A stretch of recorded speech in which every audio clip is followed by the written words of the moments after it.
The OneFootball app has a brand new look, but all the same old features that are useful for an FPL manager. Get customized push notifications to receive team news, goal alerts, and more. Download it for free via the link in the description.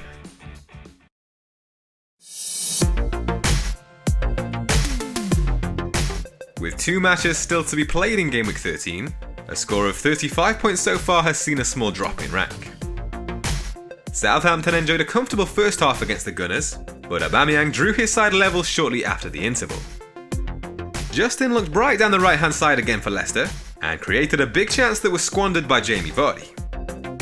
Ayling was again used to cover the centre-back position against Newcastle, limiting his ability to get forward in a game where both Leeds fullbacks got on the scoresheet.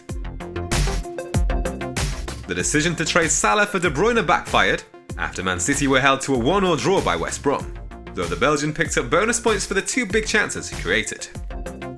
Heung-min Son was clinical once again to score with his only shot of the game against Liverpool. The South Korean also created 2 big chances which Bergwijn and Kane were unable to convert. Calvert-Lewin saw a huge chance saved by Schmeichel before Holgate put in the rebound, while Bamford headed in the opener for Leeds in similar fashion. Vardy went close with a header in the first half against Everton, and later saw a penalty decision overturned on review. Before we look ahead to the immediate transfer plans, let's take a brief look at the chip strategy after recent confirmation of a blank Game Week 18 and a double Game Week 19.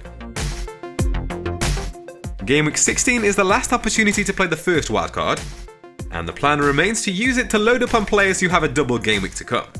So options from West Ham, Leeds, Liverpool and Southampton will be the main focus.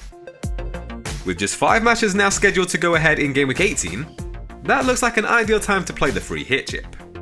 Man City and Spurs assets will be key, with respective fixtures against Brighton and Aston Villa.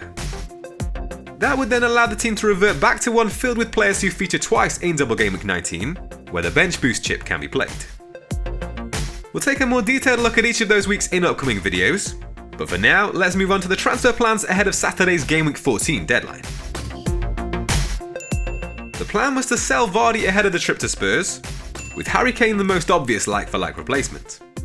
But that would mean selling either De Bruyne or Fernandes for Salah in Game Week 15, which on reflection doesn't seem like such a good idea.